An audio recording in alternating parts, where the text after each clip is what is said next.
Hey there guys, Izzy here. Thanks for joining me. Today we're going to be looking at the Seiko SSB385P. So this little guy is a chronograph, it's quartz, got hardlex crystal, and it's got a Mecca-quartz movement. Comes in this beautiful box, so I don't know if you've ever bought a Seiko before, but they have this cushioning up the top. Compared to Citizen, the boxes are just 10 out of 10. So you've got this really nice cushion that it comes with, plenty of space for the watch. Normally the warranty information's in there, but I've removed that because I've already been wearing the watch for a couple of weeks now. So if I can get the thing off. So here she is. So I don't know if the camera catches it properly, but have a go with the sparkle of that dial. Just absolutely stunning. So I've been wearing this watch now for 3 weeks. It's actually slowly becoming my favorite watch. I've daily driven it for 2 of those 3 weeks. And honestly, every time I put it on, it puts a smile on my face. The shine of the gold, the beautiful sparkling green, the function as well, I'll get to that in a moment. Getting nice and close, I don't know if you can see the case finishing. So everyone talks about the Zaratsu polishing on the Grand Seiko watches, but I mean, if this is what they're able to do on a $300 watch, I cannot wait to the day that I finally get to put my first Grand Seiko on my wrist and purchase it.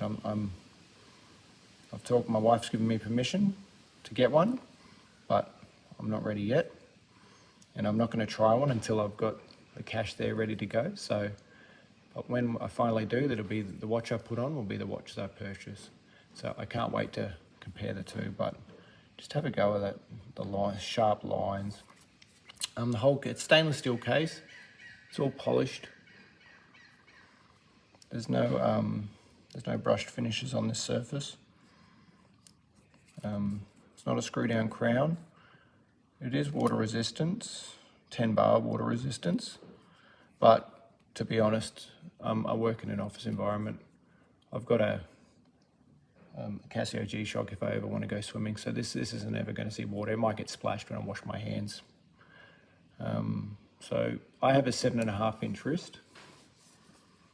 Obviously normally I wear it on my left wrist, but as you can see, it fits really nicely.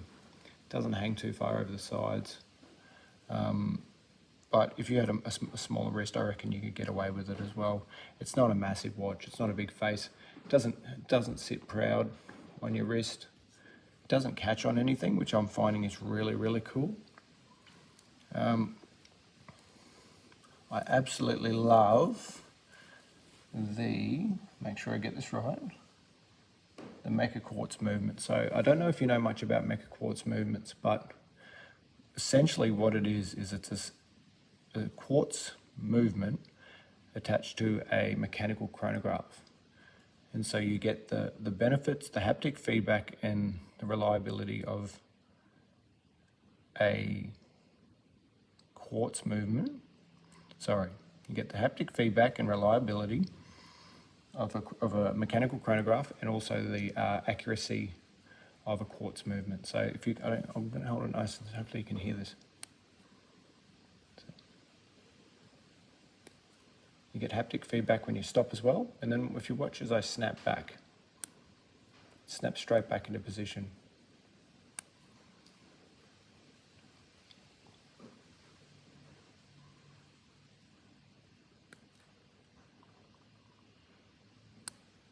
It's such a beautiful movement. So we've got up to 12 hours we can record up to 12 hours, which is a really cool feature.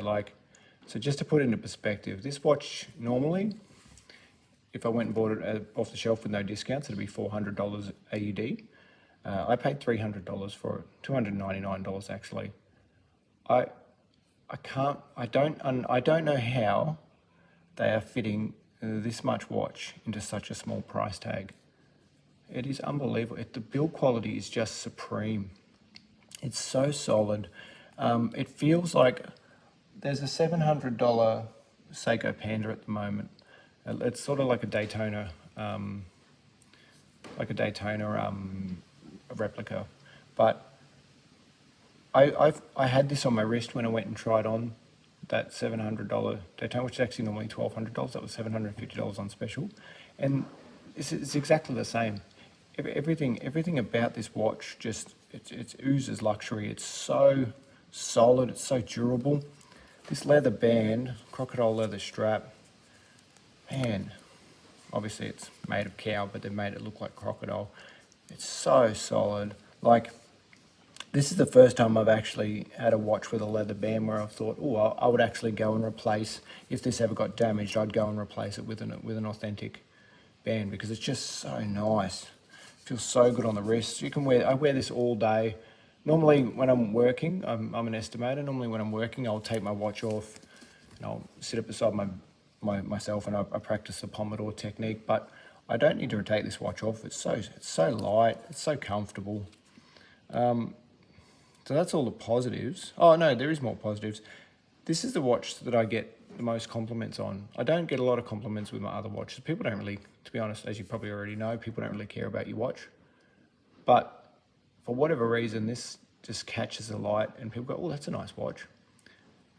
And I've got a green pair of jeans that I often wear it with, and everyone says, oh, you matched your watch to your jeans. It's pretty funny. But anyway, so I'm going to do the snapback. There you go, straight back. Downside. I've only got one downside to this watch, and I didn't realise it'd be a thing. So I've owned quite a few Citizens, and I love them. They're just really reliable. I never have a seconds issue with them. I never have to think, oh, is it the correct time? But a couple of times, the crown, because I wear it on my left wrist, I don't know what's happened, but the crown has caught on something. It could be my pocket, it could be my shirt, I'm not sure, and it pulls the crown out. And then I'll be looking at my watch and I'm like, hang on a second, something's wrong here, because the time will be different. And it's not as easy to tell with this watch as a normal watch, because the second hand isn't running all the time, it's down here. And I've realized that, yeah, the time stops. I don't know why that's the thing. I don't know if it's user error. Like, is it possible that I haven't seated the crown back in when I put it back into position? Maybe. I'm not really sure. But other than that, and that's only happened, I would say it's happened twice in the 3 weeks of wearing the watch. But I could not, in my humble opinion, this would be the best $300 quartz watch with a Mecca-quartz movement that you could find. It is just insane. I'm looking at another Mecca-quartz as well. It's a silver dial. It's absolutely stunning. It's more of a vintage style watch, but I'm hooked, man. Look at this. Like, even with the new Timex watches, you just don't get that haptic feedback, and that feedback is something that you'd see on a much higher end watch. I'm just going to be quiet and play around with it for a little bit so you can hear the feedback.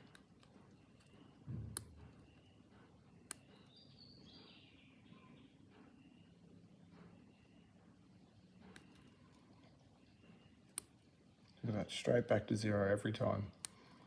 So that's the watch. Thank you so much for joining me. I really appreciate your time. If you're still here, awesome. Yeah, look, I'm going to be doing this for a while. I really like watches. I love everything about them.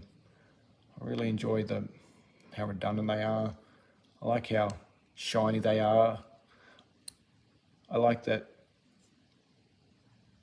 when I'm checking the time, that's it. I can't do anything else.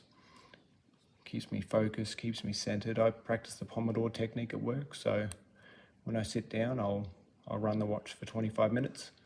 Then I'll get up, go have a drink, have a quick walk around, and then come back again. And this is perfect for that. So there you go. I'll just repeat that. It'll be down in the description, but it's a Seiko SSB385P. So if that's something you're looking at, honestly, couldn't recommend it highly enough. Have a wonderful evening. Really great to chat to you.